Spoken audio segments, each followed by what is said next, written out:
Okay, so my friend's wedding, it's in a month. That's enough time to lose 4 to 6 pounds. I'm gonna get to see all of my friends. They are going to be so jealous at how thin I am. I wonder if my ex will be there. I think I heard his wife got fat. I can't wait to show him what he's been missing. I really should get a new dress. Preferably something tight that shows enough skin.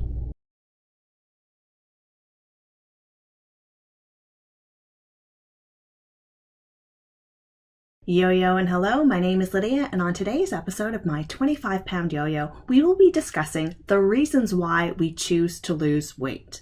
We do it before a wedding. We do it to reach a fitness goal. We do it because our doctor told us to. We do it because we want to look hot in a bikini. Are some of these reasons more valid than others? Will some of these reasons dictate our long-term success? Let's watch this next clip on the 11 reasons why we choose to lose, and then come back here and discuss. Why we choose to lose. Millions of people around the world are on a diet right now trying to lose weight. But why? What are the drivers that push us to intentionally punish ourselves? For an event. When events such as weddings, reunions, and vacations are coming up, we always want to look our best. And let's be honest, dieting to fit into a certain dress or bikini can be very incentivizing. For revenge. When a relationship ends, it can be very tempting to get into an "I'm gonna make him see what he's missing" mindset. You want that feeling of your ex having to do a double take when he or she sees you again. To gain someone's interest. Whether you are on the market and actively looking, or already have your eye on someone, you may be looking for a way to grab some attention, and losing weight can get you noticed. To keep someone's attention. This is similar to getting someone's attention, but now you have to maintain the body that person you've got became interested in.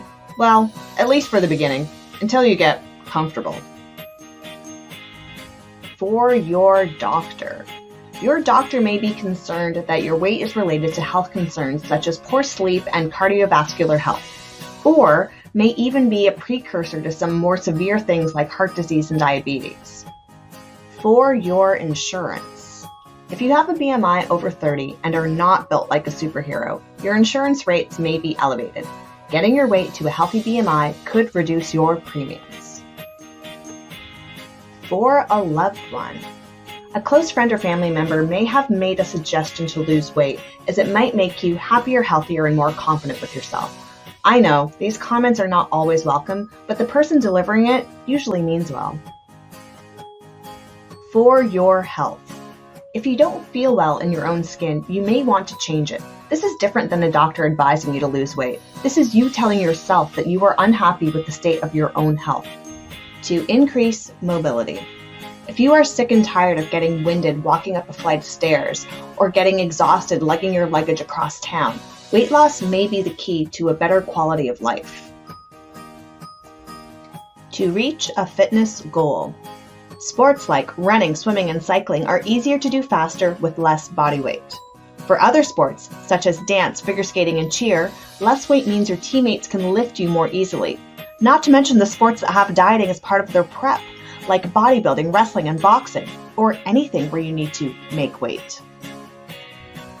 To have a hot body. This is similar to losing weight for an event or for revenge, as the goal is simply to look great. But the difference is that the driver is you and not someone else. The body desire needs to be able to be satisfied even if nobody sees you looking the way that you do. So why does any of this matter? Any of the reasons listed here can be used to start weight loss, but only the ones that come from within can produce lasting results. If you choose to lose weight for someone else, whether it's someone else wanting you to lose weight or you wanting someone else to see you after you've lost weight, it is unlikely that that reason will keep you slim. You need to do it because you not only want to do it, but because you want it for yourself and forever. So there's a lot of different reasons why we choose to lose weight on that list. And I'm going to zero in on a few of them, not all 11. The first one I want to talk about is losing weight for an event. Now, I don't think that this is necessarily a bad thing, but I do think it's important to go into this sort of weight loss with your eyes wide open, knowing that if you actually want to maintain the weight loss afterwards, you have to do a complete mind shift. If you are losing weight specifically for an event and you don't care if the weight comes back on after, then there's not a problem with it at all. I, like most brides, did the pre-wedding diet. Now, I didn't do anything for a crazy long period of time. I think it was only about 2 weeks. I was already pretty fit going into the months before my diet, but the last 2 weeks, I wanted to just really trim down as much as I could so I would look great in my dress. And the dress looked great, the clothes on the honeymoon fit, so I'm happy with how that all happened. But shortly after the honeymoon, yes, the weight did come back. I actually don't know exactly how much weight I lost going into my wedding, because after the 2 weeks were over, I decided not to step on the scale. I knew that if the number on the scale wasn't what I wanted it to be, it would ruin my wedding day. So I decided I'm not stepping on that today. I'm just going to be appreciative of all the hard work I've done for the past 2 weeks, and whatever it is whatever it is. I'm guessing it was about 5 pounds based on how my clothes fit, but I'll never know. The other event in my life where I did diet, and I dieted hard, was 7 years ago when I was a sunshine girl. And this was a much, much more extreme diet than the wedding ever possibly could have been. You see, for a wedding, I'm in front of 60 people, friends and family, and I'm wearing this beautiful, gorgeous dress. And yes, I do want to look beautiful, but there's a lot of material covering me. When you're a sunshine girl, you're in a bikini for a national newspaper. The Sun is published in Edmonton, Calgary, Winnipeg, Toronto, and Ottawa. So my picture was going to be out there. Not to mention it's also on the Sun online, so people that don't live in those cities could also see it. So I was more nervous for that than I ever was for my wedding day, and I dieted hard. In fact, I dieted so hard, I think that my stomach had shriveled up to be very, very small and tight. And when we went for our celebratory dinner after, I couldn't eat. As soon as I started to eat, my stomach was getting upset and it didn't know how to handle food anymore. It's kind of amusing. Anyways, by losing weight for the event, it was hard, and I don't recommend going through a very strenuous diet like that to anyone, but I'm glad I did it, and I felt so proud of the photos that I got afterwards. And I knew, like, I am dieting for a particular event, for a particular day, and it doesn't matter to me if I put on a few pounds after. I knew that if I wanted to maintain that exact physique, there was going to be a lot of other changes that were needed in my life. So because I mentally had prepared myself to know that this is just for that day, I was okay with that. I don't think it's that dissimilar from someone who is a bodybuilder that diets down for their stage day and then starts to eat after. I dieted down for my photo shoot. And then when the photo shoot was over, I gained back about 5 pounds so I could live at more of a happy or more comfortable weight. The next one I'm going to touch on is losing weight for a loved one. Now, if you've watched my other videos, I have spoken a bit about my mom, and that is the loved one who was the constant weight loss force in my life. My mother, her words to you every single time she greets you at the door, it's like, how are you? How's your weight? That is the way my mother loves. She cares very, very much about our bodies and making sure that we are at a healthy weight. Scratch that, not healthy weight.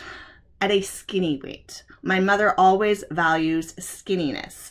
Now, when she was my age, or when she was, I don't know, any time in her young adolescence, she was like under 100 pounds or very, very close to it. Anywhere between like 85 to 105 was my mother's weight. She valued being skinny. And she always used to push me and my sister to be skinny as well.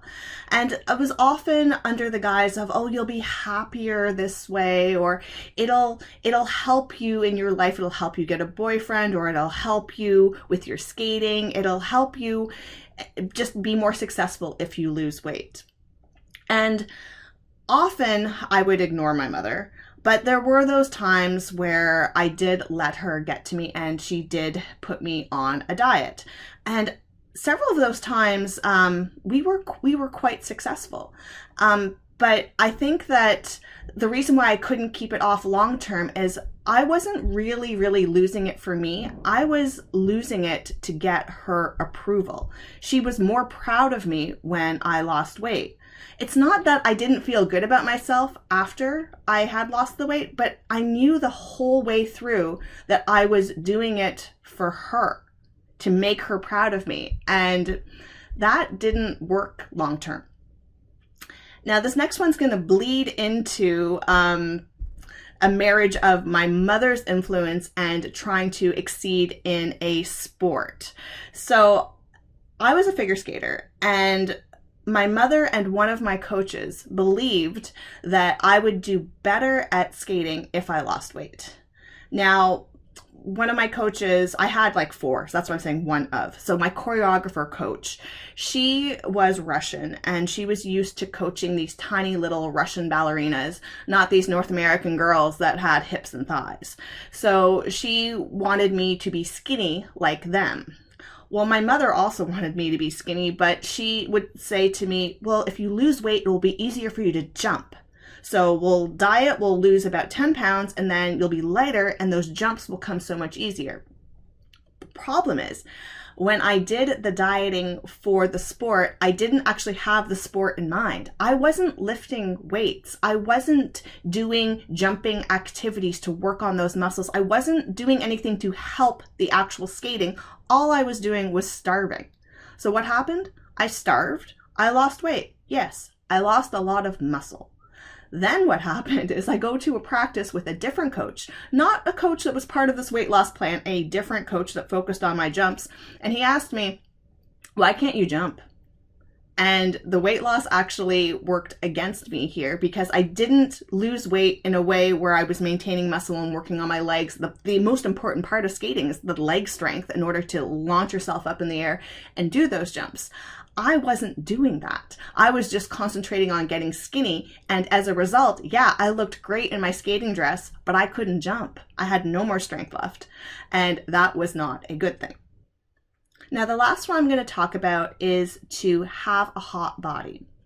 And I know this is a vain reason to lose weight, but it's still a valid one. I think we all want to look good. And if you watched my health versus vanity video, you'll see I am a very vain person. I will acknowledge that my reasons for keeping the body that I have are mainly vain. There are some health benefits for sure. I mean, I don't dislike being able to run up a flight of stairs. I don't dislike being able to walk for long distances and have energy and being able to play with my kids and all that. And the health reasons, yes, there are lots. But I am deep down vain and I want to be slim. I want to wear a size 4. I want to look good in a bathing suit.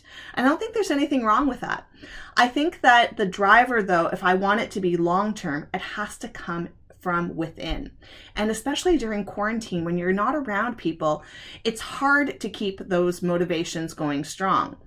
I've learned that even though I'm just at home with my kids and my boyfriend, that I still want to get up in the morning and get dressed in something nice. I still want to go and put on a nice pair of shorts or jeans and do my makeup and feel good about me, because I need to continue to feel good about myself if I want to maintain this body. If I let myself just turn into a slob around the house, well, then it'll be a lot easier to stop caring about my appearance and the weight will come back. also, having this channel has really helped me stay on track, because it's kind of like every week, a couple times, I need to be accountable to myself. If I spend a whole week thinking about a weight loss topic and then having to do the research and then putting myself on camera to talk about said research, I need to maintain the physique that I want to present to the internet.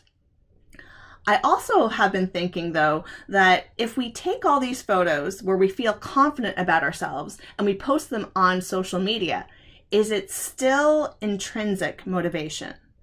Or are we searching for comments? Because then it becomes extrinsic motivation. Not saying that it won't work, but are we doing it because we feel good about ourselves and are proud and want to share? Or are we doing it and waiting for comments? Because if we're doing it and waiting for comments, we need that external motivation. And if it goes away, are we still going to be able to maintain it? Or are we happy just taking photos of ourselves because we're proud of them and we don't care if anyone actually sees them? That's just a little thought that I had recently, because I don't use social media a whole lot. I only very, very recently went onto Instagram, but I've always taken photos of myself, even if they're just for my own phone, or I don't send them to anyone, or maybe I send them to my boyfriend, and that is all. But with the social media, I think that depends on how you use it, if it is internal motivation or external motivation. But alas, this is my 25-pound yo-yo and not how to select the best reasons to lose weight. So until next time, yo-yo and let's go.